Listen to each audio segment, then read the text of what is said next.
નમો અરિહંતાણં નમો સિદ્ધાણં નમો આયર્યાણં નમો ઉજયાણં નમો લોયે સૌસાહુનાં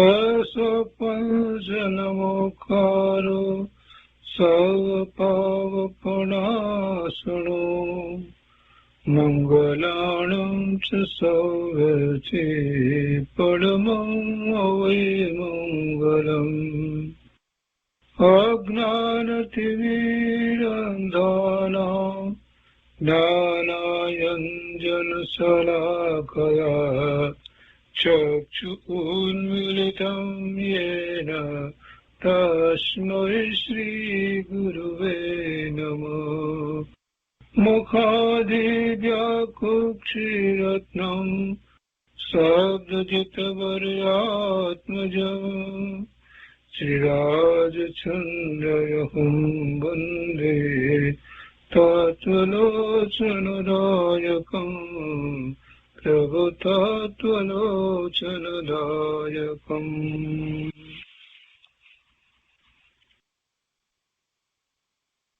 કૃપાણુદેવના વચનામૃત, એમાં વર્ષ 20મું, એમાં આ 19મું મહાનીતિ. પહેલા વિચાર એવો હતો કે આ મહાનીતિ એના શાસ્ત્રો જે બોલ છે તે બધા જાતે વાંચી લે, પરંતુ એવું લાગ્યું કે બધાને આમાં પણ રસ છે કે આપણે આમાં સ્વાધ્યાયમાં લઈએ. તો આપણે આ 20મા વર્ષમાં આ 19મું મહાનીતિ. અહીંયા ફૂટનોટમાં લખ્યું છે, જુઓ આંક 27 તથા આંક 21માં નંબર 16. એ આપણે પછી જોઈએ. અહીંયા એ છે, સત્ય પણ કરુણામય બોલવું. પહેલું, સત્ય પણ કરુણામય બોલવું, કડવું બોલવું નહીં, અસત્ય પણ બોલવું નહીં.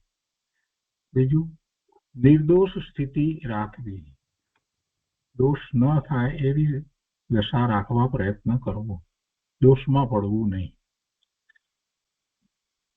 ત્રીજું, વૈરાગી હૃદય રાખવું, જગતના પદાર્થ પ્રત્યે ઉદાસીનતાનો ભાવ બને તેટલો કેળવવો, એમ જગત પ્રત્યે વૈરાગ રાખવો. ચોથું, દર્શન પણ વૈરાગી રાખવું. પાંચમું, ડુંગરની તળેટીમાં વધારે યોગ સાધવો, એવી યોગ સાધના કરતા હોય એમને માટે આ વાત છે. 12 દિવસ. છઠ્ઠું, 12 દિવસ પત્ની સંગ ત્યાગવો. સાતમું, આહાર વિહાર આળસ નિંદ્રા ઇત્યાદિને વશ કરવા. આઠમું, સંસારની ઉપાધિથી જેમ બને તેમ વિરક્ત થવું. આહાર વિહાર આળસ નિંદ્રા એને વશ કરવા એટલે પ્રમાદ ન સેવવું. આહારમાં પણ ધ્યાન રાખવામાં આવે તો જ પ્રમાદ ન થાય, નહીંતર આળસ થાય. અને સંસારની ઉપાધિથી જેમ બને તેમ વિરક્ત થવું. સંસારમાં રહીએ એટલે કેટલાક કર્મો કરવાના થાય એમ બધું કહેવામાં આવે, પણ કામ થયા કરે છે. કામ મારે કરવાના છે એવો મનમાંથી ભાવ કાઢી નાખો તો કામ તો એને કારણે થવાના છે ત્યારે થઈને જ રહેશે, એની ચિંતા કરવા જેવી નથી હોતી. 9મું, સર્વસંગ ઉપાધિ ત્યાગવી. સર્વસંગ, બધાનો સંગ, બધાને મળવું, બધાની જોડે સંબંધ રાખવા, એવી ઉપાધિમાં પડવાની જરૂર નથી. 10મું, ગ્રહસ્થાશ્રમ વિવેકી કરવું. વિવેકપૂર્વક ગ્રહસ્થાશ્રમમાં વર્તવું. કુટુંબને એ જ બધી વાત અને એમાં જ રહીએ કે જેથી ધર્મ ભૂલી જઈએ એમ ન થવું જોઈએ. 11મું, તત્વધર્મ સર્વજ્ઞતા વડે પ્રણીત કરવું. તત્વધર્મ સર્વજ્ઞતા વડે પ્રણીત કરવો એટલે સર્વજ્ઞ પરમાત્માની વાણી, જેની વાણી, એ દ્વારા તત્વધર્મને સ્વીકારવો, સમજી અને સ્વીકારવું, એમાં આગળ વધવું. ગમે તે કે એ પ્રમાણે નહીં. તત્વની વાત તો ઘણા મતની અંદર કરવામાં આવે એમ નહીં. સર્વજ્ઞતા વડે એ પ્રણીત કરવું એટલે સર્વજ્ઞ ભગવાને જેમ કહ્યું છે તેમ તત્વની વાતને જાણવી અને સ્વીકારવી અને પરમાર્થે પછી એવો પુરુષાર્થ કરવો. 12મું, વૈરાગ્ય અને ગંભીર ભાવથી બેસવું. સામાન્ય રીતે બેસવામાં આવે એમાં પણ કૃપાળુદેવને એક વખત મુંબઈની અંદર એમના કોઈક એ ધંધાના જ કોઈક એવા પાર્ટનર કહેવાય કે પાર્ટનર ન કહેવાય પણ એ બેઠા હશે ખુરશીમાં બેઠા બેઠા બીડી પીતા પીતા પછી પૂછે છે કે રાયચંદભાઈ આ મોક્ષ કેવી રીતે થાય? ખુરશીમાં આમ કરી બેઠા બેઠા બીડી પીતા પીતા પૂછે છે કે રાયચંદભાઈ મોક્ષ કેવી રીતે થાય? અને કૃપાળુદેવે જવાબ આપ્યો કે આ તમે જે રીતે બેઠા છો ને જે રીતે કહો છો એમ તો ન જ થાય. એટલે તો તમને ખ્યાલ આવ્યો કે આ તો મોટો અભિનય થઈ ગયો. આવી રીતે ધર્મની વાત ન કરાય. ધર્મની વાત વખતે પણ સામાન્ય રીતે બેઠક વગેરે બરાબર હોવી જોઈએ. તમે તેમ ન થાય. શાસ્ત્ર વાંચનમાં પણ અમુક રીતે બેસીને સારી રીતે વાંચન વગેરે કરવું જોઈએ, જેથી શાસ્ત્રની વિરાધના ન થાય, અસાધના ન થાય, એ બધાનો પણ ખ્યાલ રાખવો જોઈએ. અને ધર્મ પ્રભાવના ચાલતી હોય એટલે કે કોઈ એવા પ્રવચન વગેરે ચાલતા હોય ત્યાં પણ એવી રીતે વ્યવસ્થિત બેસવું જોઈએ. આમ લાંબા પગ કરીને બેસી જઈએ કે એવું ન હોય. અને વૈરાગ્ય વાત સાથે શબ્દ મૂકે છે ને, વૈરાગ્ય અને ગંભીર ભાવથી બેસવું. એ વખતે અંતરમાં બીજા એવા નકામાના વિચારો વગેરે ન હોવા જોઈએ. વૈરાગ્ય ભાવ સતત જળવાઈ રહે અને કોઈ પણ વસ્તુને ગંભીરતાપૂર્વક લેવામાં આવે. એમાં ખાસ કરીને આપણે ધર્મની વાત માટે આ તો બધી વાત લીધી છે. 13મું, સગળી સ્થિતિ તેમજ તે જ રીતે બધી જ જગ્યાએ વિવેકપૂર્વક, વિનયપૂર્વક. 14મું, વિવેકી, વિનય અને પ્રિય પણ મર્યાદિત બોલવું. કારણ વગર વધારે બોલ ના કરવું. અને ત્યાં સુધી ધર્મ સિવાયની બીજી બધી વાતો જે ચર્ચાઓ છે એના ટૂંકા જવાબો આપો અને એને ટૂંકમાં પતાવો તો વિકલ્પો વધે નહીં. પણ જીવને એ જ વધારે ગમે છે. એની વાત આવે ત્યારે તો કૂદી પડે છે, ધર્મની વાત આવે તો કાંઈ બોલતા નથી. કોઈ કે પ્રવચન આપ્યું હોય ને પછી કહે કે તમને કાંઈ પ્રશ્નો વગેરે છે અથવા તો કાંઈ ચર્ચા કે તો એમાં કોઈ કાંઈ બોલતું નથી. પણ એ જ જગ્યાએ જો બીજી કંઈક વાત, સમાચાર અત્યારે ચાલુ વાતના મૂકવામાં આવે તો બધા તૈયાર થઈ જાય, ઉછળી ઉછળીને બોલે. એટલે આ આખો એટીટ્યુડ છે ને એ બદલવા જેવો છે. વિવેકી, વિનય અને પ્રિય પણ મર્યાદિત બોલવું. 15મું છે, સાહસ કર્તવ્ય પહેલા વિચાર રાખવો. વિચાર કરવો એવા કોઈ પણ પ્રકારના સાહસ કરવામાં આવે તો આપણે જાણીએ છીએ કે જે પરિણામ થવાના છે તે જ થશે, છતાં એટલી બધી દ્રઢતા અને એટલું ભેદ જ્ઞાન ભાગ્યે જ કોઈને હોય કે જેથી પરિણામ ધાર્યું હોય એના કરતા વિપરીત આવે તો પણ એ આર્થ ધ્યાન કર્યા વિના એ સંભાવ રાખી શકે. એવું બહુ ઓછા લોકોને હોય. એટલે જયારે એવું લાગતું એવા સાહસ કરતા હોય ને ત્યારે ધ્યાન રાખવું, વિચાર કરવો અને પછી કરવું. આ ધંધા વગેરેના સાહસ કે કોઈ પણ પ્રકારના બીજા જેવા નિર્ણયો લેવામાં આવે કેમ કે એમાં ધાર્યા કરતા વિપરીત પરિણામ આવે તો પછી ખૂબ આર્થ ધ્યાન વગેરે થાય, ધર્મ પણ ચૂકી જવાય, દ્વેષ ભાવ પણ થઈ જાય, રૌદ્ર ધ્યાન પણ થઈ જાય, ગમે તે થઈ શકે. એટલે વિચાર કરવો સાહસ પહેલા. 16મું, પ્રત્યેક પ્રકારથી પ્રમાદને દૂર કરવું. બધી રીતે પ્રમાદને દૂર કરવો. પ્રમાદ એટલે નિશ્ચયથી તો પ્રમાદ એટલે આત્માનું લક્ષ્ય ન કરવું, એ બધો પ્રમાદ કહેવાય. પણ સામાન્ય રીતે ધર્મ પ્રભાવના જ્યાં થતી હોય ત્યાં જવાનું, પૂજા વગેરે જે નિયમિત કરતા હોય તે કરવાનું, નિત્યક્રમ જે છે એ બરાબર જાળવી રાખવાનું અને બને તેટલો સ્વાધ્યાય સ્વરૂપના લક્ષ્ય કરવો, એટલું કરવું, એટલે જેથી કરી અને પ્રમાદમાં ન પડી જવા. બીજું એવા પ્રમાદ થાય એવા વાંચન વગેરે ન કરવા, એવા સમાચારો વગેરે એમાં બહુ રસ ન લેવો. 17મું, સઘળું કર્તવ્ય નિયમિત જ રાખવું. બધું કર્તવ્ય નિત્યક્રમ વગેરે ગોઠવ્યો હોય એ પ્રમાણે, પણ એમાંય નિયમિતતા જાળવી, ગમે તે સમયે એમ નહીં. 18મું છે, શુક્લ ભાવથી મનુષ્યનું મન હરણ કરવું. સારા ભાવથી મનુષ્યનું મન જીતવું. એટલે કોઈ બીજો ભાવ અંદરમાં ન હોય, કઈ કટુતાનો માયાનો એવો ભાવ ન હોય. સામાન્ય મનુષ્યનું મન આપણે જે જીતી લઈએ છીએ તો એમાં સારી વાતથી અને સારા ભાવથી અંદરમાંથી પણ આપણને કંઈક એમના પ્રત્યે એવો ભાવ હોય કે એનું કલ્યાણનો ભાવ હોય, એવી રીતે.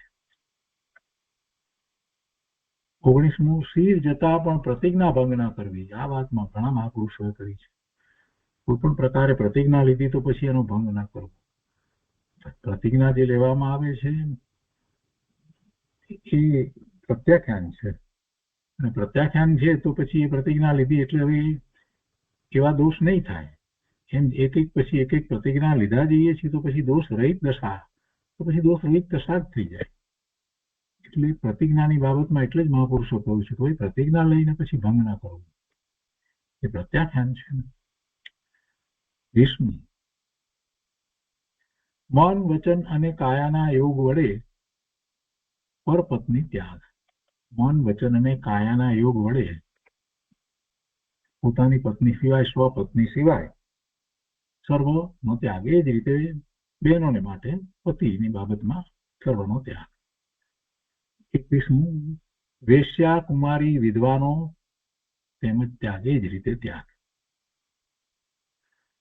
22મું, મન વચન કાયા અવિચારે વાપરવું નહીં. મન વચન કાયા એ યોગ છે, અને એ દ્વારા જીવ ખરેખર તો શુભ કે અશુભ ભાવ કરતો હોય તો ખૂબ ખ્યાલ રાખે, નહીતર પછી એવા અશુભ ભાવમાં ચાલ્યો જાય કે એને કારણે એને નરકના બંધ પડે. એટલે મન વચન કાયા ત્રણેય, કેમ કે અંદરમાં વિકલ્પ ઉઠ્યો અને પછી પાછી એવી જ ક્રિયા કરે એટલે એમાં ડબલ જોવો હોય, એટલે ભાવ વધારે તીવ્ર હોય, અને એવી જ વાણી કરે એટલે વધારે થાય. ત્રણે ત્રણ સહિત જયારે એ કરે ત્યારે તો એને વધારે બંધ પડે, પાપ તીવ્ર બંધ પડે.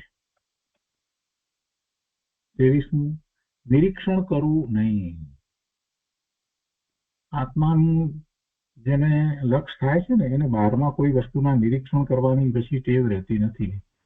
નિરીક્ષણ કરવામાં એમાં રસ હોય તો નિરીક્ષણ કરે. બાહ્યમાં પરમાં નિરીક્ષણમાં તો એ વસ્તુમાં રસ હોય, અને પછી નિરીક્ષણ કરે એટલે રસ થાય અને વિકલ્પ પણ થાય, અને એમાં પડવાનું થાય. 24મું, હાવ ભાવથી મોહ પામવું નહીં. હાવ ભાવથી એવા હાવ ભાવ બધા જે લોકો સ્ત્રીઓ વગેરે ના કે એના કોઈના એવા હોય નથી, આ નાચ ગામના પ્રોગ્રામ ને એ બધામાં એવા ભાવ ભાવ બધા હોય, સિનેમા નાટકની અંદર બધા હોય, કે છે કે હાવ ભાવથી મોહ પામવું નહીં. 25મું, વાતચીત કરવું નહીં. એટલે એવા પ્રસંગો વખતે ક્યાંય એવી રીતે અને નકામી વાતચીત ન કરવું, ધર્મ સિવાયની વાતમાં પડવું, એ અપેક્ષાથી વાતચીત કરવું નહીં. બાકી તો કેટલાક લોકોને આખા દિવસમાં કે વાતચીત કરવાનું ન મળે ને તો કંટાળી જાય. કોઈ સાથે વાતચીત ન કરવા મળે તો કેવી રીતે જીવી ન શકે એવા લોકો હોય.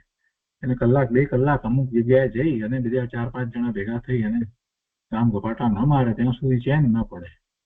પણ એમાં પાપના બંધ પડે છે એનો વિચાર નથી કરતો, કારણ વગરના પાપના બંધ. 26મું છે, એકાંતે રહેવું નહીં. એકાંતે રહેવાય નહીં. એકાંતે તો જેને પોતાના સ્વરૂપની પ્રાપ્તિ થઈ છે અને અંતરમાંથી તીવ્ર રુચિ થઈ છે ને સ્વરૂપની, એવા જીવો જ એકાંતમાં રહી શકે. એ સિવાય બીજા એકાંતમાં રહેવું ઠીક નથી, એમાં એને પડવાનું થઈ શકે. એનો નિત્યક્રમ પણ જળવાય નહીં, એટલે જે રીતે સાધના કરવી હોય એ રીતે ન થાય. કેટલીક વસ્તુ જે છે એ એવી છે કે જેમાં એકાંતમાં રહેવાથી એને કોઈક વખત નિયમિતતા ન જળવાય, કોઈક વખત આળસ પણ આવે, કોઈક વખત પ્રમાદ પણ થઈ જાય, કોઈક વખત જે કરવાનું છે એના કરતા વિપરીત વસ્તુમાં રસ પડી જાય, ઘણું બધું થાય. એટલે જ્યાં સુધી એવી ઉત્કૃષ્ટ પાત્રતા ન થાય, યોગ્યતા ન થાય ત્યાં સુધી એકાંતે રહેવું નહીં. 27મું, સ્તુતિ કરવું નહીં. આ જરાક આપણને વિચિત્ર લાગે. સ્તુતિ કરવું નહીં એટલે બીજા જે સામાન્ય લોકો જે છે કે જે એવા બીજા લોકોના વખાણ કરતા હોય અને એમાં વખાણ કરવામાં પ્રયોજન એની પાસેથી કંઈક મેળવવાનું હોય, પ્રાપ્ત કરવાનું હોય, એવી વાહવા વગેરે કરતા હોય, એ અર્થમાં એ સ્તુતિ. એવી કોઈની ખોટી સ્તુતિ હું કરું નહીં, એ અપેક્ષાથી વાત છે. ચિંતન કરવું નહીં. ચિંતન કરવું નહીં એટલે ધર્મના ચિંતનની વાત અહીંયા નથી. ચિંતન એટલે નકામાના વિકલ્પો કરવું નહીં, અહીંયા એ વાત છે.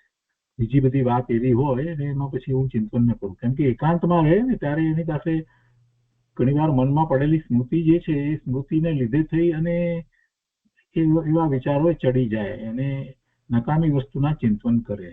સ્ત્રી સંબંધીના ચિંતન કરે કે સ્ત્રીઓ એવી રીતે પુરુષ સંબંધીના ચિંતન કરે કે કોઈ જે લગ્ન વગેરેના જે છે એના બધાના ચિંતન કરે, તો એ બધા ચિંતનો ઠીક નહીં.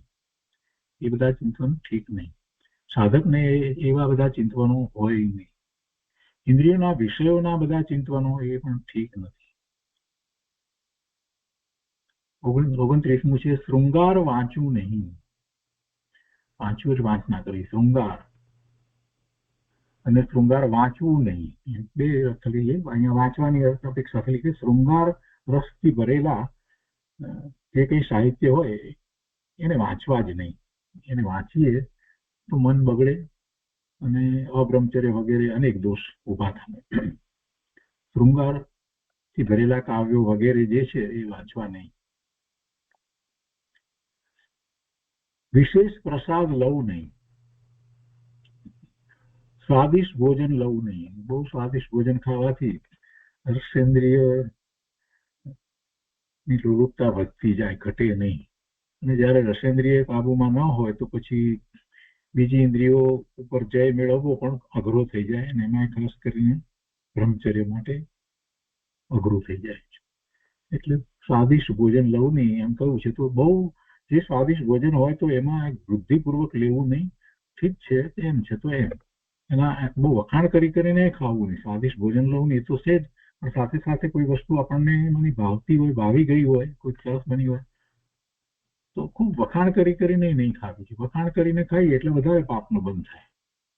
ખૂબ વખાણ કરીને ખાઈએ તો વધારે પાપનો બંધ થાય. સુગંધી દ્રવ્ય વાપરવું નહીં. ઇન્દ્રિયના વિષયોને જીતવા હોય એને તો આ જરૂરી છે. સ્નાન મંજન કરવું નહીં એટલે સ્નાન કરતી વખતે સુગંધી પદાર્થોથી મંજન લેપ કરવો વગેરે જે છે એ બધું ના કરવું. પછી 34મું નથી, 35મું છે કામ વિષયને લલિત ભાવે યાચવું નહીં. એવો વિકલ્પ જ લાવવું નહીં કામ વિષયનો. અને આ તો અહીંયા તો લલિત ભાવે એટલે બહુ આમ આનંદિત થઈ અને એ બસ હવે આ તો મેળવી લઈએ આ તે એમ સાચું નહીં. 36મું છે વીર્યનો વ્યાઘાત કરવું નહીં. 37મું છે વધારે જળપાન કરવું નહીં. 38મું કટાક્ષ દ્રષ્ટિથી સ્ત્રીને નિરખવું નહીં. 39મું હસીને વાત કરવું નહીં સ્ત્રી સાથે. એ જ રીતે પુરુષને સાથે સ્ત્રીઓને માટે એ રીતે લાગુ પડે કે પુરુષો સાથે એવી રીતે હસી મજાકથી ને એવી રીતે વાત ન કરવી. બને ત્યાં સુધી એકાંતે ધર્મને માટે પણ પુરુષે સ્ત્રી સાથે કે સ્ત્રીએ પુરુષ સાથે બેસવું નહીં. સમજાવવા માટે પણ એકાંતે બે જ વ્યક્તિ એકલી જ હોય, એમાંથી કાં તો સ્ત્રી પુરુષને સમજાવતી હોય અથવા તો પુરુષ સ્ત્રીને સમજાવતા હોય, એવી રીતે ધર્મમાં પણ ના પાડવામાં આવી છે. વધારે લોકો હોય અને વધારે તો બરાબર વાત જુદી છે. શૃંગારી વસ્ત્ર નિરખવું નહીં. દંપતી સહવાસ સેવું નહીં. મોહનીય સ્થાનકમાં રહવું નહીં. જ્યાં મોહ અમાય એવા સ્થાનમાં ન રહું. નહીં તો વાર્તાઓ ઘણી બધી આવે છે. ગુરુએ આજ્ઞા આપી અને પછી શિષ્ય જે છે તે 2 શિષ્ય હતા, મને લાગે 3 શિષ્યને જુદી જુદી જગ્યાએ મોકલ્યા, અને એમાં એમ કે ક્રિશ્ચિયાને ત્યાં મોકલ્યા, અને કોઈને કુવાની ધાર ઉપર ને કોઈ પર્વત ઉપર ને આ બધી વાર્તાઓ બધી આપણે વાંચી છે. અને પછી જે શેષાણ ત્યાં રહ્યો અને પોતે અડગ રહ્યો, મોહમાં ન પડ્યો, એને માટે ગુરુએ પછી એને ખૂબ અભિનંદન આપ્યા. કેમ કે એવા સ્થાનમાં રહે અને ન પડે એવું બને નહીં. મોહનીય સ્થાનમાં રહેવું અને મોહ ન ઉપજે એમ બને નહીં. કદાચ બહારમાં ન દેખાડે પણ અંદરમાં વધારે સમય એવા સ્થાનમાં રહેવાથી પોતાના પરિણામ બદલાઈ જતા વાર લાગતી નથી. કાજળની કોટડીની અંદર વારંવાર જઈએ અને એક પણ ડાઘ ન પડે એવું બને નહીં. 43મું, મોહનીય સ્થાનકમાં રહું નહીં. એમાં પછી અનુસંધાનમાં કહેતા રીતે લખ્યું છે કે એમ મહાપુરુષોએ પાળવું, હું પાળવા પ્રયત્ની છું, હું પાળવાનો પ્રયત્ન કરનાર છું. 44મું, લોક નિંદાથી ડરવું નહીં. લોક નિંદાથી ડરવું નહીં. ત્યારે સત્ય માટે. સત્ય છે તો લોક નિંદાથી ડરવાની જરૂર નથી. સત્ય આચરણ છે, સત્ય બોલવું છે, તો પછી લોક નિંદાથી ડરવાની જરૂર નથી. રાજ્ય ભયથી ત્રાસવું નહીં. સત્યને માટે રાજા ઘણી વાર તો દંડ આપે તો પણ તેને ત્રાસ ન લાગે, સત્યને છોડે નહીં. અસત્ય ઉપદેશ આપવું નહીં. ક્રિયા સદોષી કરવું નહીં. જેમાં દોષ થાય એવી કોઈ ક્રિયા કરવું નહીં. અહમ પદ રાખવું કે ભાખવું નહીં. અહંકાર તો જીવને પડવાનું કારણ છે. માન કસાય એને લીધે જ જીવ સમ્યક તો નથી પ્રગટ કરી શકતો. બીજું બધું આવડે છે અને બધું અભ્યાસ, બધું સમજ, બધું છે, પણ એવું ક્યાંક માન કસાય એનો એવો પોસાય છે, એને લીધે થઈ અને આ જીવ સમ્યક તો નથી પ્રગટ કરી શકતો. એવી શાસ્ત્રમાં આપણે ઘણી વાતો વાંચી છે. અહમ પદ રાખવું કે ભાખવું નહીં. ભાખવું નહીં એટલે ભવિષ્યમાં પણ એમ કે આમ થશે તમે મોટા, એવો વિકલ્પ ન રાખવો એમ. 49મું, સમ્યક પ્રકારે વિશ્વભણી દ્રષ્ટિ કરવું. સમ્યક પ્રકારે જગતને જેમ છે તેમ જ, ભગવાનના જ્ઞાનમાં જેવું જગતનું સ્વરૂપ આવ્યું છે એ પ્રમાણે જ એને જોઉં છું કે જગત આખું વ્યવસ્થિત છે. બધાને પોતપોતાના પુણ્ય અને પાપ પ્રમાણે સંયોગો પ્રાપ્ત થાય છે. કોઈ કોઈના પરિણામ બદલી શકતું નથી. પરંતુ મને અહિંસા પરમો ધર્મ એટલે વ્યવહારથી બીજાઓને દુઃખ ન થાય, બીજાની હિંસા ના કરવું, અને બીજા કોઈ એવા જીવોને દુઃખ હોય તો એને અભિદાન આપવું, એમને બચાવવું, આ વગેરે જે બધી વાત આપણે વ્રતમાં શીખ્યા છે એ બધી બરાબર છે. એ દ્રષ્ટિ રાખી અને એમ પછી સમ્યક પ્રકારે વિશ્વભણી દ્રષ્ટિ કરું. એટલે દ્વેષ ભાવથી વિશ્વભણી દ્રષ્ટિ કરવું એમ નહીં. નહીં તો દ્વેષ કરવાથી કઈ વૈરાગ્ય ઉત્પન્ન નથી થતો. આ જગતના જીવો આવા છે, તેવા છે, આમ છે, તેમ છે. જો ગુરુદેવે કહ્યું છે આમ છે, તેમ છે, લૂંટી લેશે. ગુરુદેવ કહે ને ભાઈ આ બધા સગા, આ બધા જે છે તો તને લૂંટી લેશે, પણ એ સમજાવતા હોય ત્યારે કઈ અપેક્ષાથી તેની વાત હોય એ માટે કરવા. પછી એ જ વાક્ય પકડી અને પછી એમ કે બધાને તરફ દ્વેષ ભાવથી આ બધા લૂંટી લેશે મારે. ભાઈ કોઈ તને લૂંટતું નથી. તારે સમજવાનું છે કે એમાં તું રાગ કરીશ તો તું લૂંટાઈ જઈશ. બધા પ્રત્યે સંભાવ કેળવે ભગવાન આત્મા, તો પછી કોણ કોઈને લૂંટવાનું છે? કોઈ કોઈને લૂંટતું નથી. એ બધા નિમિત્ત કારણ ત્યારે જ થાય કે પોતે એવા પરિણામ કરે તો એમાં નિમિત્ત થાય, અન્યથા કોઈ નિમિત્ત થતું જ નથી. આ બધાને કારણે હું એમાં અટવાઈ ગયો તો મારો ધર્મ ચૂકી ગયો, આવી વાત કરવા વાળા ઘણા મળે. પણ ભગવાન પોતે પોતાને ગમતા પરિણામ કર્યા અને પછી પાછો દોષનો ટોપલો બીજા ઉપર ઢોળવો, આ વાત બરાબર નથી. જાગૃતિ પોતે રાખવાની હતી અને પછી પોતાને એક ગમતું હતું એટલે બારમાં રોકાઈ રહ્યો. કોઈના પ્રસંગમાં આમાં તેમાં ખૂબ સમય ગાળ્યો અને પછી કહે છે કે શું થાય, હવે એવો પ્રસંગ આવ્યા મિત્રને ત્યાં લગ્ન, એટલે પછી જવું પડે ને 1 મહિનો બગાડી નાખ્યો. પ્રભુ આ શું વાત કરે છે તું? એટલે અમુક વસ્તુ જીવ ખરેખર પોતે દોષિત હોય અને બીજા ઉપર ટુકડો ઢોળી દે. તો અહીંયા તો સમ્યક પ્રકારે વિશ્વભણી દ્રષ્ટિ કરું, એની અંદર આ બધી વાત આપણે વિચાર કરી. 50મું છે નિસ્વાર્થપણે વિહાર કરવો. નિસ્વાર્થપણે વિહાર કરવો, કોઈ પણ પ્રકારના સ્વાર્થ સહિત નહીં. અન્યને મોહની ઉપજાવે એવો દેખાવ કરવો નહીં. બીજાને મોહ ઉત્પન્ન થાય એવો દેખાવ કરવો નહીં. કેટલીક મોટાઈ વગેરે બતાવવામાં આવે છે ને એને કારણે બીજા કેટલાક જે બહુ જ જે દરિદ્ર વગેરે હોય છે એમને ઘણીવાર વધારે વિશેષ ખેદ થતો. એટલે દરેક વસ્તુમાં ધ્યાન રાખવા જેવું છે. આપણે બધા પ્રસંગો વગેરેની ઉજવણી કરીએ છીએ ધર્મના નામે, જયંતિ ઉજવીએ છીએ, રથ કાઢીએ છીએ, આમ કરીએ છીએ, તેમ કરીએ છીએ, પણ કેટલીક શોભાયાત્રાઓની અંદર પછી લિમિટ બહાર કેટલુંક થતું હોય છે અને જે રીતે બેફામ ખર્ચા અને બેફામ વસ્તુઓનો બગાડ ને બધું થતું હોય છે તો બીજા ગરીબ માણસો જુએ છે એમને કેવું લાગે એ વિચાર કરવો જોઈએ. અને બીજાને મોહ ઉપજાવીએ એવો દેખાવ તો ક્યારેય કરવો નહીં. ધર્મ અનુરક્ત દર્શનથી વિચરવું. ધર્માનુરક્ત દર્શનથી વિચરવું, ધર્મની દ્રષ્ટિ રાખી એવા શ્રદ્ધાપૂર્વક જ મારું જીવન જીવવું. સર્વ પ્રાણીમાં સંભાવ રાખવું. ક્રોધી વચન રાખવું નહીં, બોલવું નહીં અને વિકલ્પ ના લાવવું કે એની ઉપર તો આવે તો જોઈ લઈશ એવો વિચારે અંદર ના રાખે. પાપી વચન ભાખવું નહીં, અસત્ય આજ્ઞા ભાખવું નહીં, અપથ્ય પ્રતિજ્ઞા આપવું નહીં. અપથ્ય પ્રતિજ્ઞા આપવું નહીં, કોઈને બીજાને પ્રતિજ્ઞા આપવાનું આવ્યું હોય તો જે એનાથી પાળી ન શકાય એવી જાતની, જેનાથી એનું કલ્યાણ ન થાય, એનું ઉલટું વિચારો તકલીફમાં મુકાઈ જાય એવી કોઈ પ્રતિજ્ઞા આપવું નહીં. સૃષ્ટિ સૌંદર્યમાં મોહ રાખવું નહીં. 58. સૃષ્ટિ સૌંદર્યમાં મોહ રાખવું નહીં. બહારમાં બધા નેશનલ પાર્ક ને આ પાર્ક ને તે પાર્ક ને બધા જોવામાં ખૂબ રસ પડે, એટલા બધા ફોટોગ્રાફી કરેલા કરે, તે કરે ને વિડીયો ઉતારે ને બસ વર્ષમાં 2-3 વાર તો જાય કે બસ અમે તો કુદરતમાં બધું આ બધું જોઈએ ને આ કરીએ તે કરીએ ને એના માટે થઈને પાછા અભિનંદન કરે.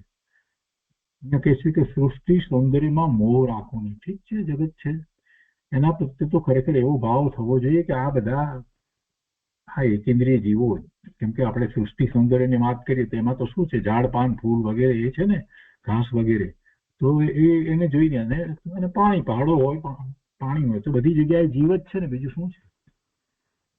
સ્થાવર જીવ છે અને એકેન્દ્રિય જીવો જ છે ને કેટલા બધા.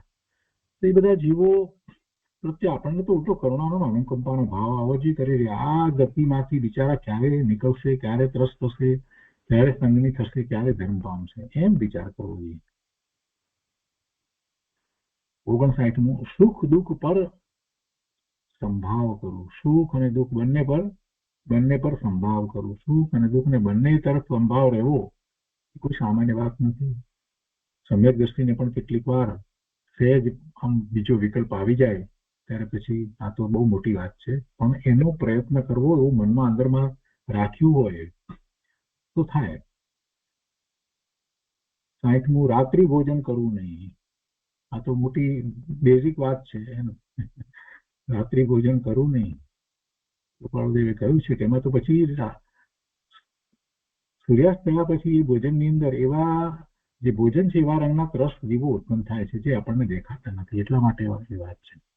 એમ નથી કે ભાઈ અંધારું પડે છે એટલે જીવાત પડશે, એ અપેક્ષા નથી. તો જૂના વખતની વાત થઈ, જે જમાનામાં ઇલેક્ટ્રિસિટી વગેરે ના હતી અને ઘર ખુલ્લા હતા. પણ અહીંયા તો અમેરિકામાં ઘર પણ બંધ છે ને પૂરતો પ્રકાશ છે, તો પછી એમાં આપણને થાય કે આમાં ક્યાં બી કઈ જીવાત વગેરેનો પ્રશ્ન ઉત્પન્ન થાય છે. એમ નથી, એ અપેક્ષા નથી.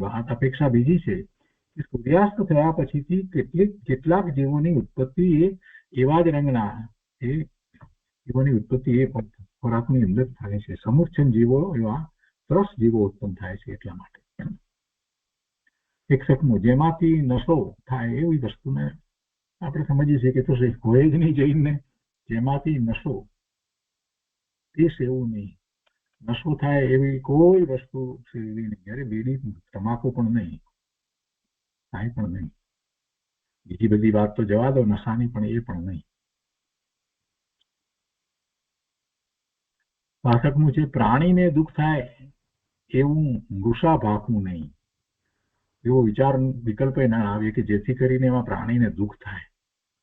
ઘોડાને આમ કેળવવો એવો વિકલ્પ મનમાં ના રાખવો કે આવો તોફાની ઘોડો હોય ને તેને આમ કરીને કેળવવો એવો વિકલ્પ આપણે કરીએ ને એ દાખલો નથી, એ પાપ છે.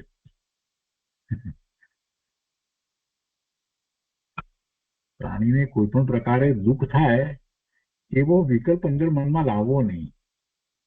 ભલે ને એ પ્રાણી ગમે તેવું હોય.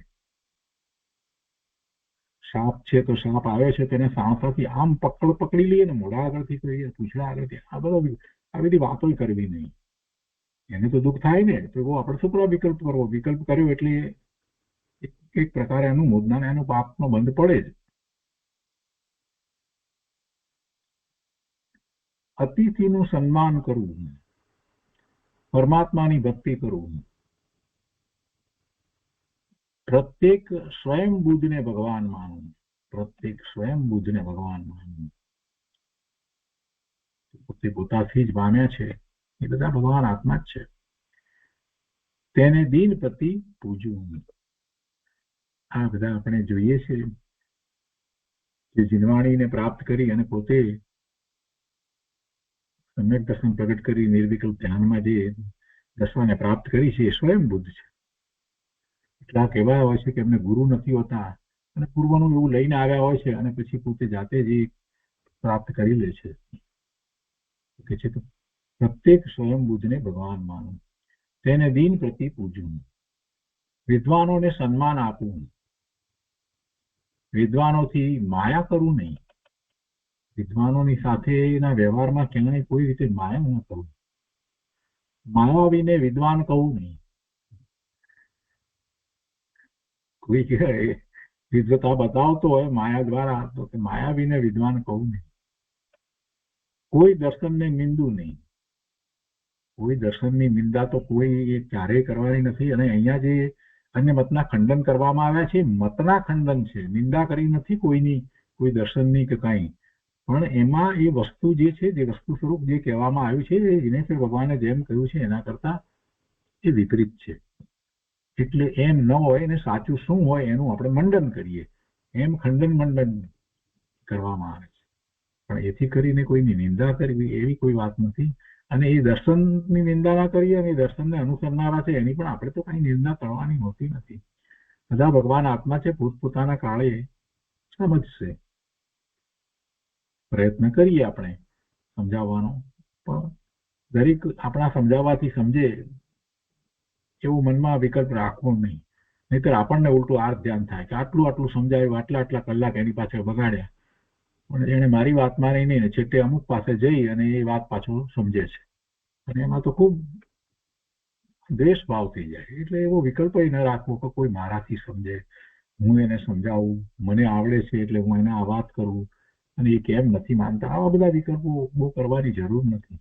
ઠીક છે, કોઈ પોતાની ઈચ્છાથી સમજવા આવ્યો છે તો એને આપણને ખબર છે તો સમજાવીએ, અને ના ખબર હોય તો આપણે અંગુલી નિર્દેશન કરીએ કે ભાઈ અમુક શાસ્ત્ર કે એમાં આ વાત આવે છે તો ત્યાં તું વાંચી જા.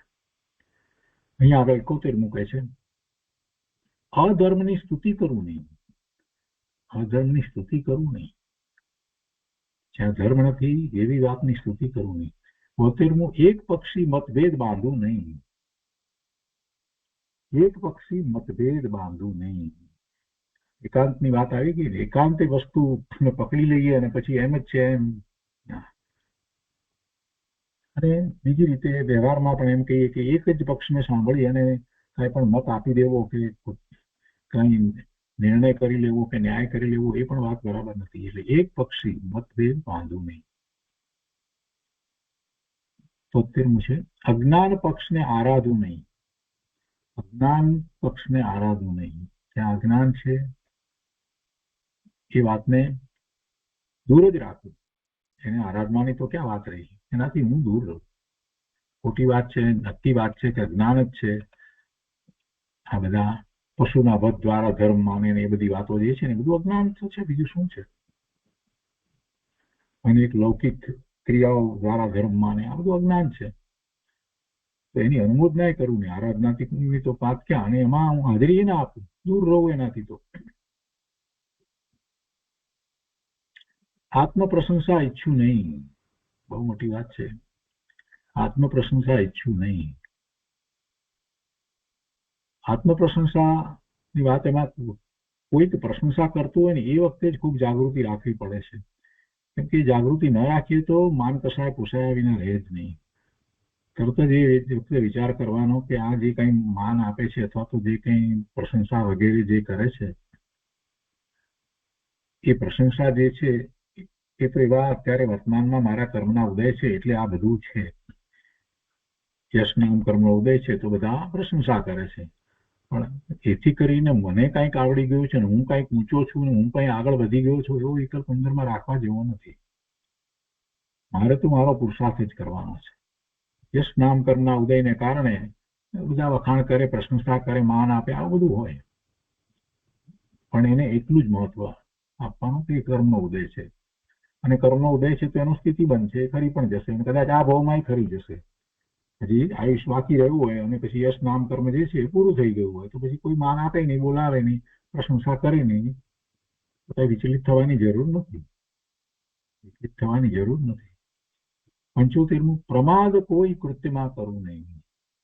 એટલે કૃત્ય કરતા અહીંયા મોટે ભાગે એમ સમજવું કે જે ધર્મ માટેના જે કાર્યો છે જે એમાં કોઈ રીતે પ્રમાદ કરવું નહીં, અને એ સિવાય જે આજીવિકા માટે જે કઈ ઘરને માટેના સાધન હોય છે તો એમાં જેટલી જરૂરિયાત છે એ પ્રમાણે કાર્ય કરવા, એમ. એટલે એમાં કોઈ શબ્દનો અર્થ એ રીતે થાય. પણ નકામાના કામો જે છે એમાં તો પડવું નહીં. એનો અર્થ એમ નથી થતો કે કોઈ કૃત્યમાં પ્રમાદ કરવું નહીં એટલે જ્યાં ત્યાં બધે હાલી નીકળીએ જાય, એવી વાત ન હોય પ્રભુ. ગમે ત્યાં બધે ગમે તે કામમાં પ્રમાદ ના કરવો, બધા કામો કરો, એવું ન હોય. ગમે તેવા કામોમાં રોકાઈ રહીએ તો આપણું મન ક્યાં જાય, કેટલું બધું ડાયવર્ટ થાય. એના પછી છે 76મું, માંસ આદિ આહાર કરવું નહીં. એ તો પ્રશ્ન જ નથી. એ બધું વિચારે ના કરીએ. માંસ તો ઠીક છે, પણ અત્યારે બધા કેટલાય લોકોને બહુ ચાલ્યું છે ઈંડામાં વાંધો નહીં, એમાં જીવ ન હોય વગેરે. અરે પણ કેટલા સૂક્ષ્મ જીવો એની અંદર બીજા રહ્યા છે એ તો વિચાર કર. કદાચ એ ઈંડામાંથી પેલું ન થવાનું હોય, ચિકન ન થવાનું હોય તો કઈ નહીં, પણ એ સિવાય પણ એની અંદર બીજા કેટલા બધા જીવો છે, અસંખ્ય જીવો છે, પાર વગરના જીવો છે. 73મું, તૃષ્ણાને સમાવવું. ઈચ્છા અને તૃષ્ણાને સમાવવા ઘણો મોટો પુરુષાર્થ કરવો પડે છે. શાંત ચિત્તથી જ્યારે લાગે ત્યારે જ એ થઈ શકે કે આ બધામાંથી કઈ ખરેખર મને કઈ શાંતિ સુખ મળતા નથી. ખોટી તૃષ્ણા કરવાથી ઉદ્વેગ થાય છે, ચિંતા ઉપાધિ વધે છે, બીજું કાંઈ થતું નથી. 78મું, તાપથી મુક્ત થવું એ મનોજ્ઞતા માનવું. હા, બધા તાપ છે એટલે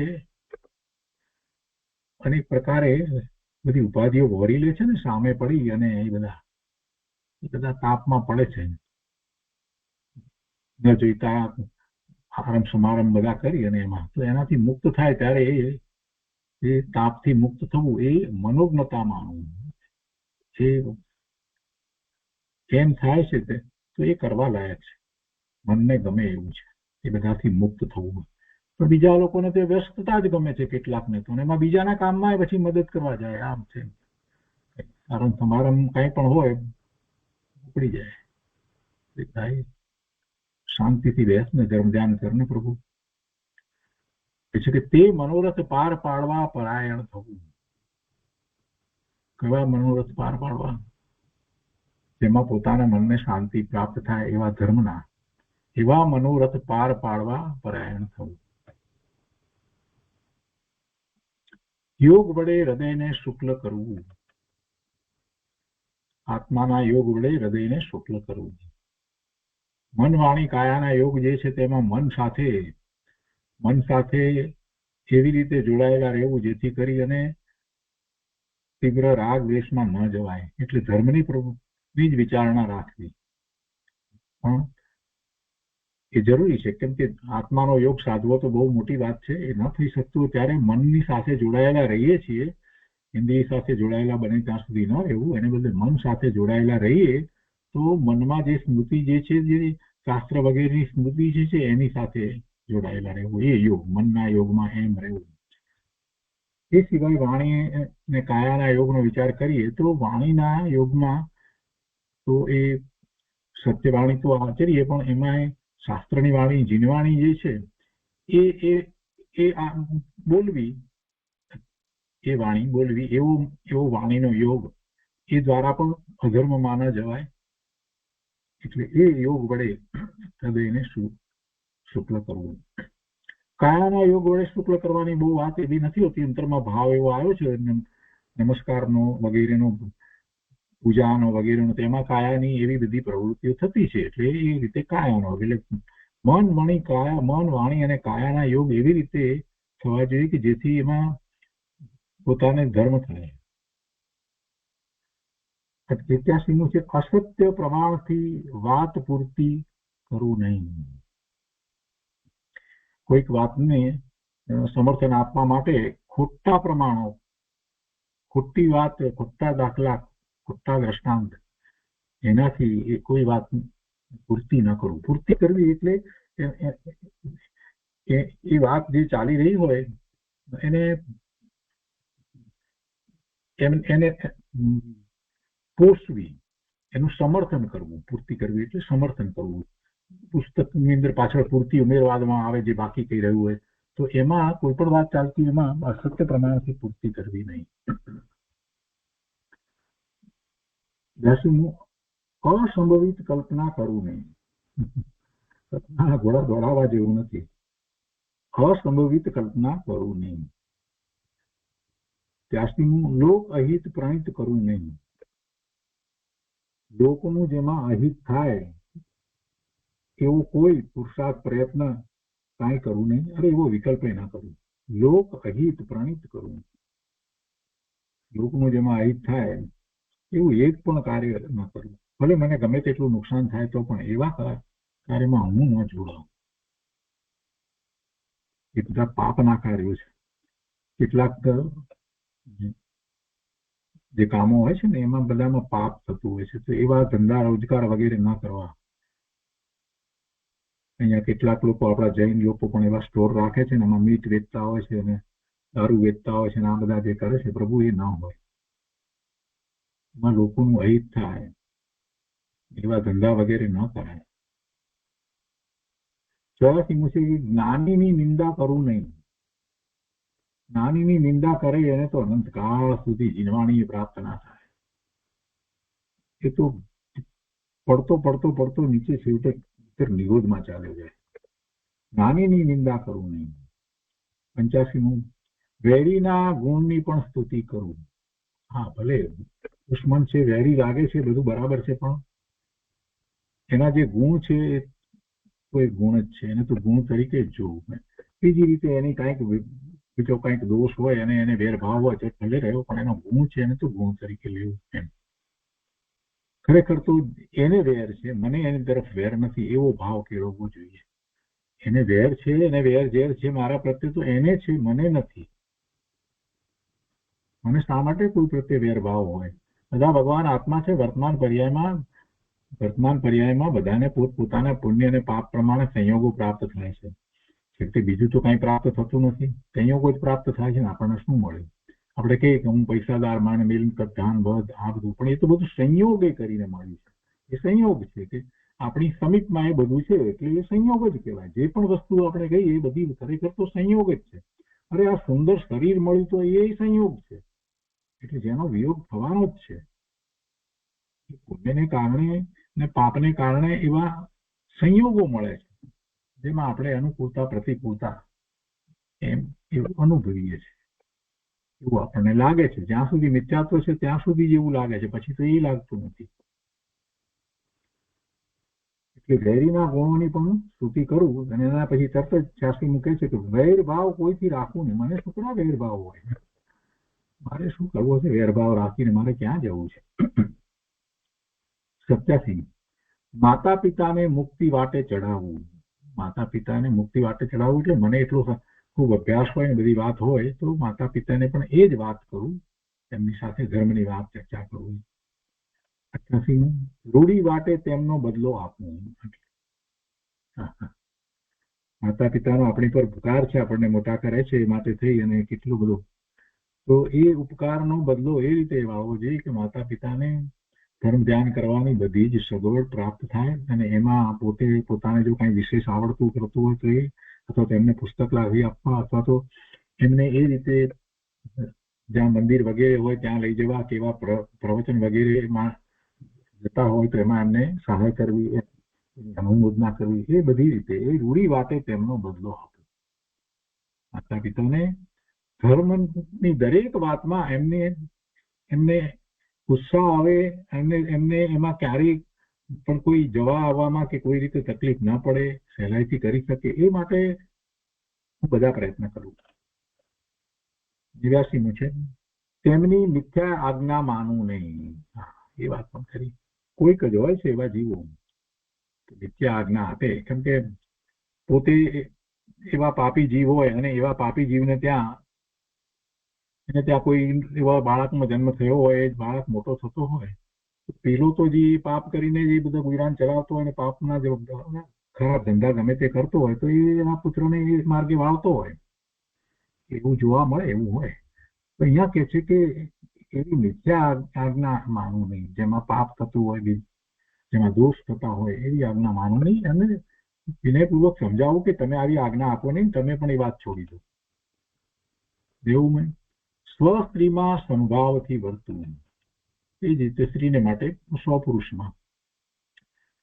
91 નથી, પછી 92 છે, ઉતાવળો ચાલુ નહીં, જોશભેર ચાલુ નહીં, મરોડથી ચાલુ નહીં.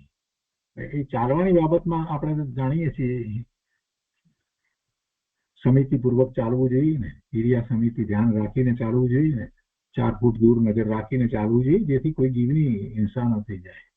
આ બધું જે કરીએ ઉતાવળા ચાલીએ, જોશભેર ચાલીએ, એમાં તો કેટલા જીવોની બિચારાની કારણ વગર હિંસા થઈ જાય છે. એમનો તો કોઈ વાંક ન હોય અને આપણી ભૂલને કારણે હિંસા થઈ જતી, એટલે બહુ ધ્યાન રાખવું જોઈએ. એવી રીતે મરોડથી ચાલવું નહીં, મેળાઈને અમુક રીતે એમ એક્શન કરીને લોકો કરતા હોય છે ને, જે ચાલતા હોય છે. 95 છે, ઉચ્છૃંખલ વસ્ત્ર પહેરવું નહીં, ગમે તેવા વસ્ત્રો મને ન શોભે. ખાસ કરીને બહેનો માટે આ વધારે લાગુ પડે. કહું છું કે પુરુષોનું પણ એવું જ છે, એવા જાત જાતના વસ્ત્રોને એવું બધું કંઈક પહેરતા હોય, એવું ન પહેરવું. વસ્ત્રનું અભિમાન કરવું નહીં, કોઈ વસ્તુનું અભિમાન કરવા જેવું નથી. 8 પ્રકારના મધ કયામાંથી એકેય વસ્તુનું મધ કરવા જેવું નથી, એ બધું સંયોગી છે. 97 વધારે વાળ રાખવું નહીં, ત્યારે તો ફેશન ચાલી છે. 98 ચપોચપ વસ્ત્ર સજવું નહીં. 99 અપવિત્ર વસ્ત્ર પહેરવું નહીં. 100 ઊનના વસ્ત્રો પહેરવા પ્રયત્ન કરવું.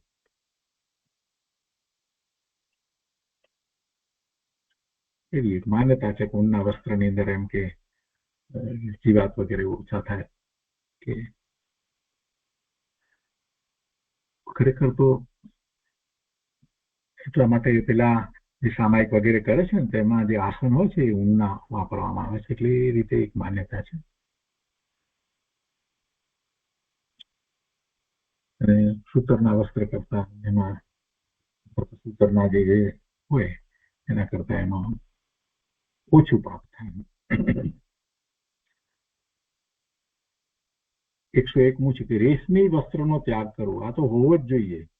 રેશમી વસ્ત્ર તો પહેરાય જ નહીં. રેશમના કીડા જે છે એની રાળ જે છે તે એમાંથી કોસેટો બને અને પછી કોસેટાને ઉકાળી નાખવામાં, એટલે અંદર તો પેલો કીડો હોય, જો એને ઉકાળવામાં ના આવ્યો હોત ને તો એ કોસેટો તોડી અને એમાંથી પતંગિયું બહાર નીકળે. એને બદલે બધા કોસેટા ભેગા કરી અને ઉકાળી નાખવામાં આવે, અને પછી ઉકાળે એટલે પછી ઉપરનો તાર છે ને એને કાઢવામાં આવે, તો પાતળો તાર નીકળે. એવા કેટલા બધા તાર ભેગા કરે ત્યારે પછી એમાંથી વસ્ત્ર બને. એનું એક આખો ઘણા વર્ષો પહેલા દૂરદર્શન ઉપર ઇન્ડિયાની અંદર એનો વિડીયો બતાવ્યો હતો કે 3 કરોડ કકુનથી આખી મોટી સાડી બને. 3 કરોડ એટલે એટલા તાર હોય ત્યારે બને, કેમ કે એટલામાંથી એમાંથી તાર નીકળે, એટલો આખો એવો નીકળે એવું બને નહીં. એટલે એ રેશમી વસ્ત્રનો છે. બીજા કેટલાક રેશમી વસ્ત્રો જે પહેરી શકાય એવા જે છે એમાં એવું હોય છે કે જે કસોટોમાંથી એ તોડી અને પેલું એ જીવ નીકળી જાય એટલે પતંગિયું નીકળી ગયું હોય તો એમાં બધા તાર તૂટી ગયા હોય, સાવ ઝીણા ઝીણા ઝીણા ટુકડા ટુકડા થઈ ગયા, અને એનો પણ ઉપયોગ કરવામાં આવે છે. અને એવી ખાદીના વસ્ત્રની અંદર એ ટુકડા ટુકડા ભેગા કરીને ભેળવવામાં આવે, ટુકડા ટુકડા કરો એટલે જાડો તાર બને. એવી કેટલીક ખાદી જે છે ગૃહ ઉદ્યોગ ગ્રામોદ્યોગની અંદર એવી જાતની ખાદીમાં એ રેશમ જે હોય છે, તો એ કોસેટો તૂટી ગયો એમાંથી જીવડું ચાલી ગયું એટલે એમાં જીવની હત્યા નથી થતી. પણ આપણને કેવી રીતે ખબર પડે એ જરા સમજવાનું. સામાન્ય રીતે એકદમ પાતળા જે આ રેશમના વસ્ત્રો હોય છે ને એ તો એ રીતે જ બનાવવામાં આવે છે, એનો રેશમનો કીડો હોય ને એમાંથી તાર લઈને જ કરવામાં આવે. એટલે રેશમના વસ્ત્રો, રેશમની સાડી તો ક્યારેય પહેરાય નહીં, ક્યારેય નહીં. કોઈ રીતે રેશમ નું કોઈ કપડું રખાય નહીં, એનો વિકલ્પ ન લાવવું. કેમ કે એમાં તો આપણને દેખાવું જોઈએ કે આટલા તાર છે તો એટલા કોસેટો મળ્યા છે, એટલા જીવ મળ્યા છે. 102 છે શાંત ચાલથી ચાલવું. જે આવી એ જ રીતે એરિયા સમિતિની વાત છે. ખોટો ભપકો કરવું નહીં, ઉપદેશકને દ્વેષથી જોવું નહીં. આ એ મહત્વનું છે. ઉપદેશક ને કોઈ વાત ગમે નહીં, અથવા તો ઉપદેશકે કોઈ વાત કડક રીતે કંઈક કરી હોય તો કઈ દ્વેષ કરવાનો હોય. આપણા ઉપદેશકે કેટલીક વખત તો હિતને માટે વાત કરી હોય. ઉપદેશકને દ્વેષથી જોવું નહીં. દ્વેષ માત્રનો ત્યાગ કરવો, દ્વેષ માત્રનો ત્યાગ કરવો. બધામાં તો એમ જ રહેવું જોઈએ કે મને કોઈ પ્રકારે કોઈના પ્રત્યે દ્વેષ ન થાવ. રોજ એવી ભાવના ભાવવી જોઈએ ને એવી જાગૃતિ રાખવી જોઈએ. 106 છે કે રાગ દ્રષ્ટિથી એકે વસ્તુ આરાધવું નહીં. રાગ દ્રષ્ટિથી એકે વસ્તુ આરાધવું નહીં. 107 છે કે વૈરીના સત્ય વચનને માન આપવું. 107 છે ને ત્યાર પછીથી 108, 9, 10, 11, 12, 13, 14, 15 નથી. પછી 116 છે વાળ રાખવું નહીં. અગાઉ પણ આવી ગયું છે. કચરો રાખવું નહીં, કેમ કે જીવોની ઉત્પત્તિ થાય. ગાળો કરવું નહીં આંગણા પાસે, એમાં પણ જીવોની ઉત્પત્તિ હિંસા માટે થઈને જે વાત છે. ફળિયામાં અસ્વચ્છતા રાખવું નહીં, ફાટેલ કપડા રાખવું નહીં. સાધુને માટે પણ અણગળ પાણી પીવું નહીં, પાપી જળે નાહવું નહીં. પાપી જળે નાહવું નહીં. એમાં એવા જીવો હોય એવા જળે સ્નાન ના કરવું. દેખીતું દેખાતું હોય કે આમાં તો કેટલાય જીવો છે, એવું પડી રહેલું પાણી વગેરે હોય. ગંદિયાર. વધારે જળ ઢોળવું નહીં, વનસ્પતિને દુઃખ આપવું નહીં, અસ્વચ્છતા રાખવું નહીં. આ મહત્વનું છે. અસ્વચ્છતા નહીં રાખવી. અસ્વચ્છતા રાખવાથી જ ત્રસ્ત જીવોની ઉત્પત્તિ ખૂબ થતી હોય છે. તરત એની સફાઈ કરી નાખવી. અને ઘણા લોકો કેટલા વખત સુધી એ બધા એઠા વાસણો આમ નામ પડે રાખે ને પછી એમ કે એવું ના રાખવું જોઈએ. વિશ્વસરમાં મૂકવા પછી એમ કે ભલે પડ્યા પણ તમે 2 ઘડી રાખો ને તો 2 ઘડીમાં તો એમાં ત્રસ્ત જીવની ઉત્પત્તિ થયા વિના રહે જ નહીં.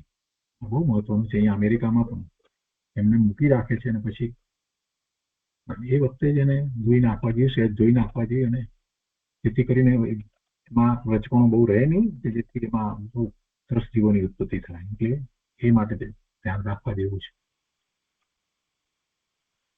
પહોરનું રાંધેલું ભોજન કરવું નહીં, રસેન્દ્રિયની વૃદ્ધિ કરવું નહીં, રાગ વગર ઔષધનું સેવન કરવું નહીં. રોગ વગર ઔષધનું સેવન કરવું નહીં. શરીરને પુષ્ટ રાખવા માટે અનેક પ્રકારના બીજા બધા સેવનો કરવામાં આવતા હોય ને એ વિષયનું ઔષધ ખાવું નહીં. વિષયનું ઔષધ ખાવું નહીં, જેમાં વિષય વાસના વધે એવા ઔષધ. ખોટી ઉદારતા સેવું નહીં. દેખાવ માટે થઈ અને વાહ કરવા માટે થઈ ઉદારતા. કૃપણ થવું નહીં, એવો કંજૂસ પણ ન થવું. આજીવિકા સિવાય કોઈમાં માયા કરવું નહીં.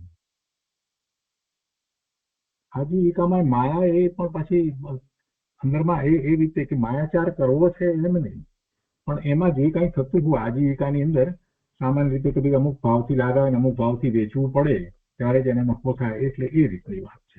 પણ છતાંય સત્ય તો જાળવી રાખવું જોઈએ અને ખોટા માયાચાર ભેળસેળ વગેરે એ જાતની માયાચાર એવું તો ના હોય કે આજીવિકા સિવાય કોઈમાં માયા કરવું નહીં, તો આજીવિકામાં પણ એમ જ સમજીને માયા નહીં કરવાની. આજીવિકા માટે ધર્મ બોધવું નહીં, હા એ વાત પણ છે. એના દ્વારા મને ધર્મ બોધવું ને એના પછી મને એની ફી મળે કંઈક એવું ન હોય, એને માટે થઈ અને ધર્મ બોલવું એમ પણ ન હોય. 134 છે વખતનો અનઉપયોગ કરવું નહીં. જે સમય મળ્યો હોય એનો સારો ઉપયોગ કરવો, એને આળસમાં ગુમાવી દેવું નહીં, વ્યર્થ ગુમાવી ના દેવું. 135 છે નિયમ વગર કૃત સેવવું નહીં.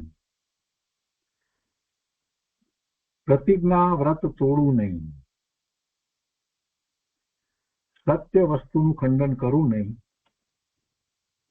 તત્વજ્ઞાનમાં સંગતિ થાવું નહીં. તત્વજ્ઞાનમાં ક્યારેય શંકા ના કરવી. તત્વ આરાધતા લોક નિંદાથી ડરવું નહીં. અને 140 છે તત્વ આપતા માયા કરવું નહીં. કોઈને તત્વની વાત કહેતા કઈ છુપાવવું નહીં. તો 140 થયું. તો આજે અહીંયા સુધી રાખીએ છીએ 140 બોલ સુધી આજનો સ્વાધ્યાય.